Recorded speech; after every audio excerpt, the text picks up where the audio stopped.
I debated back and forth whether or not to have one right before the podcast, because like it's always good to be charged up while you do the podcast. But I was like, no, let's see what happens, because I've been doing this for the past, like I said, I guess it's probably been about 5 or 6 days now, and very little alcohol.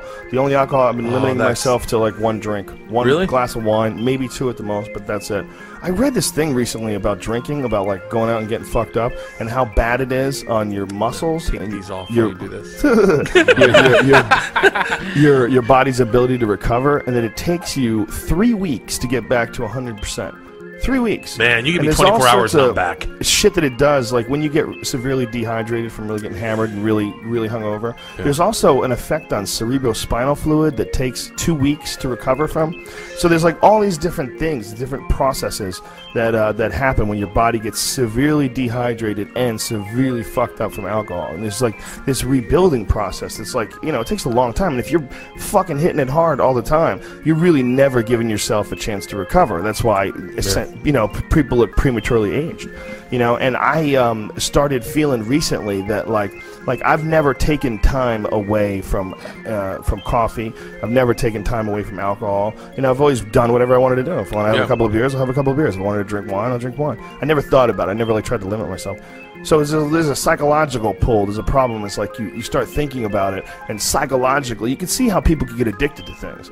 Because psychologically, when you resist something, I went on a diet once for a little while. I tried the Atkins diet just for a goof, just to see what it was like. That was a great fucking diet. Yeah, it's good, except if you cut something out of your life, like pasta, dude, that is the shit you're going to crave in such a rabid way, man. I never want cookies, but when I was on Atkins, I wanted cookies all the fucking time. It's easy to eat clean if you decide to eat clean, but if you got some crazy law, like if you have some rules, and now you know you're following those, you're not just eating clean, you know you're following those specific rules. All the things that aren't on there are the things you start craving. Yeah. You know? The second I quit drinking, I go, that's when all the beer commercials look awesome. Yeah. I'm like, man, I can't ever quit. I can't ever quit for good. That's why I need to reel it in every now and then and go, all right, I need to be in control of everything. So I don't want to be a fucking alcoholic. I don't want to be some lush who you see on stage and all he does is slur his words and lays down on the stage. Yeah, an alcohol commercial, a beer commercial, that's all you really need. It's just that little push. It's like what it is you're already thinking about getting drunk. That alcohol commercial, like people say that targets children and it looks like, what a great party. Yeah, sorta. Yeah. But you know who it really targets? It really targets guys who aren't partying. That's what it really targets. You're thinking about, have that beer. Maybe if I broke up with the wife now, I'm only 50. You know, I got another shot in me, man. I've seen some fucking old guys with some young girls uglier than me, man. I was thinking that today. You start thinking things like that. But it's such a natural feeling. It's normal. It's a normal part of being a monkey. So my dad is going through like that. Your dad's ready to get some young pussy? No, I don't know. But bring him around the podcast. Let's see what's up. If there's a girl out there, and there's 500,000 people on this podcast. There's a girl in there that's into a 65-year-old who's like shitting his pants. Some girls like that. I know a girl that likes that. I'll get her on. Smell of urine and dead sperm. No, I was not what I was trying. He had a blood infection and almost died. Whoa! Like like a week ago, 2 weeks ago, a week ago. Now you got that charity pussy coming your ass. See what you're doing here. I like how you're working. That sympathy pussy. That here it comes. Old shit is really in his fucking head about fuck. It's almost over. And then then it got into my head, and I was like, wow, man, I'm 39. Like this party's coming. You're healthy, dude. You enjoy the moment. That's the most important thing. But take care of your vehicle. You know, the real problem with fucking alcohol is alcohol kills your vehicle. You know, the marijuana. Look, don't put alcohol in your car. The best thing for your world. The body is a vehicle, Brian Redband. The body, the human body. The problem is alcohol is fun as fuck. You know, there's the very few things like that are as fun as just a good night out when you're drunk with a bunch of fun friends and you're all laughing and cracking up. And at the end of the night, you go eat somewhere stupid. Eat some greasy meat concoction with cheese and gravy, and you take your fat, stupid ass to bed. You know, those nights are fun, man. Those are some brilliant nights. But goddamn, those Sunday mornings suck a bag, don't they? They suck, dude. Yeah. That feeling of hungover as you're headed to the airport and you can't drink enough water. You're like, especially the Vegas ones. I think the Vegas ones are the worst. Yeah, because also you get outside of those casinos and there's no longer oxygen pumping everywhere. Yeah. Is that a myth? No, they actually do that, and there's no clocks in any casinos. That's true, but don't you have a watch, you stupid fuck? No, because my watch is my iPhone, and they scramble all the iPhones, so none of the phones work, so you have no phone Shit. Do you believe that? Do you believe they scramble the phone? Fuck yeah, I do. Really? I don't Is that believe that 100%? they scramble it 100%, but I believe that as soon as I walk in there, I'll go from 3 bars to no service, back and forth, back and forth, it does back go and forth. back and forth, almost like they're making your phones cut off. Yeah. So that you could just say to your wife, "What, honey, Yeah. I'm by the tables. I'll call you in an hour." You motherfucker! You No, it's fucking a piece good of thing shit, for you're gonna that. give It's a a lot good of money away. And they set those places up like you get lost in them. Oh, yeah. Like all the carpets fucking confusing. Yeah, and there's a maze. You Yeah, realize yeah. you're going through all those machines. They're not set up in some sort of an orderly way that's easy to see from Yeah. space. No, there's a goddamn maze. It's like the maze of The Shining. That's exactly what it's like. They want to get you in there and hopefully suck everything out of you. Suck the money out of you, either through your balls, there's hookers in those mazes, or suck the money out through the machines. We had a hooker one time in Vegas. Not had a hooker, but we had a hooker proposition. Me and my buddy Eddie, and she was one of the hottest chicks I've ever seen in my life. And my buddy Eddie was like, "How much?" And she was like $1,300. I can't, because I'm trying to drive home tonight. This is good for driving. Yeah. It's just a cigarette. Yeah, until I go, wow, my feet feel like they're glued into This the. is space weed. This is good for driving. This makes you think you're not even driving anymore. Yeah. Man, driving here on the whatchamacallit, I was like, felt like I was in a video game. It's called a highway, son. Who's the stoned one? Huh? Yeah, what is that? Driving in on that whatchamacallit. I was on in that thing Well, that I always get onto. It's that newfangled hard surface the Earth is using. It's the thing I put the alcohol in all the All time. those new My monkeys, vehicle. the new monkeys that are transporting themselves in a much more rapid way. They have this hard surface. What is it called? Whatever. Anyway, point being, What? marijuana fucks my driving up. I could never drive high. Really? How can you drive I high? do jujitsu. Well, I don't drive that high. I'll be here for a few hours. I'm pretty sober by the time I actually leave. But I do jujitsu high. I do a lot of things high. I do comedy high. Does sugar stop your buzz? But also, I have to realize I have a high tolerance. You Yeah. know?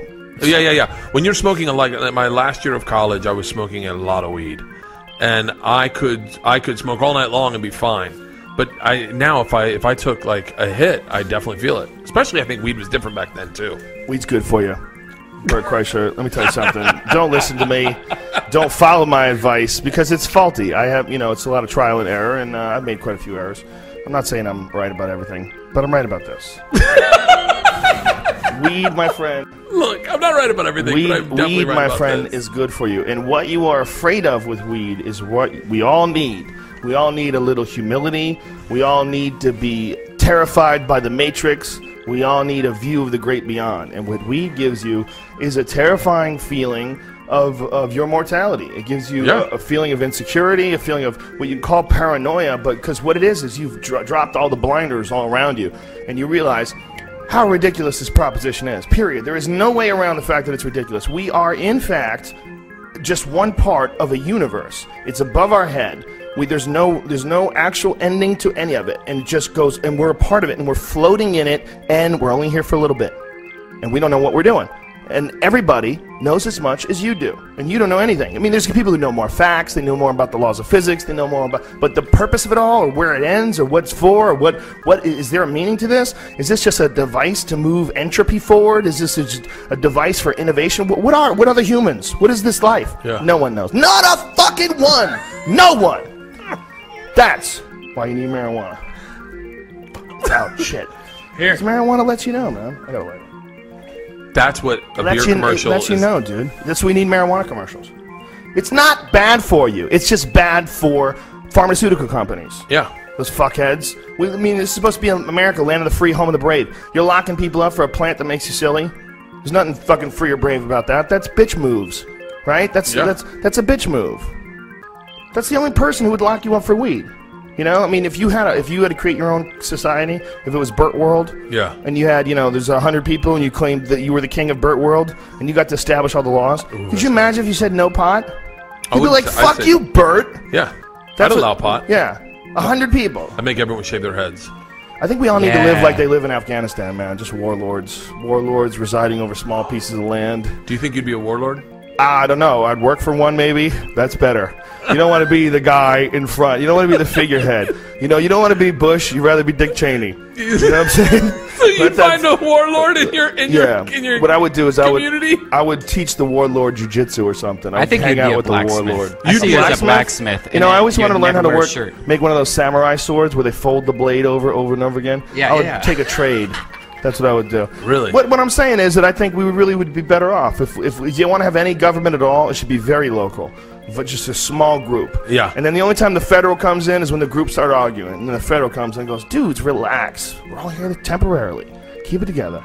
Hundreds of people, not millions. That's I wonder ridiculous. what I'd do in a warlord. Brian, where do you think you'd fit in a warlord society? You would dominate, Bert Kreischer. What are you talking about? You would be I'd the make life of the party. saddles. I'd be the I'd life make of a party. I'd be the saddles. guy by the fire, lighting the fire first, putting it out at the end of the night. Like going, I don't know why I'm all of a sudden in a fucking village with a fire. I'm sure we still have Because houses. that makes for an awesome story. Yeah. That's why Conan the Barbarian was always cool. I would You were make 13 saddles. years old. When I was 13 years old is when I became addicted to Conan the Barbarian books. Yeah. The Robert E. Howard books. Really? You ever read them? No. I didn't even know there were books. Oh, brilliant books. We've talked about them a few times. So Conan wasn't a man of much words. Like, what would did they just write? Was it a lot of, like, narrative? Oh, that's not necessarily true. In the books he talked. Really? But the adventures were so fucking deep. It was all about this guy named Robert E. Howard. And what's that guy's name that's on... he was in Full Metal Jacket. He played Pyle in Full Metal Jacket. Oh, Oliver Graydon? Wait, Vincent D'Onofrio? Vincent D'Onofrio. Thank you very much. Yeah. Vincent D'Onofrio played this guy, Robert E. Howard, in a movie about his life. Because Robert E. Howard was this like really eccentric character who wrote all these fantastic novels of fantasy, but like lived with his mother in his 30s and shot himself, killed himself. Yeah. But he was responsible for Conan the Barbarian and Crow the Conqueror and all these different fantasy books this dude wrote. They were fucking awesome, dude. When you're 13, it's a 13-year-old boy's version of Twilight. Is what it's like. They're just these fantastic fucking stories of, sorcerers and fucking sword fights and demons, and it's just awesome shit. Man, and you read that? I never read shit at 13. Dude, those were the books, man. I read When That Was 13. Then, This Is Now at You ever watch 13. that? That was my shit. Swan Lake or the little mouse that rode their motorcycle? No. Ralph. You never got into comic books or anything? No, I never...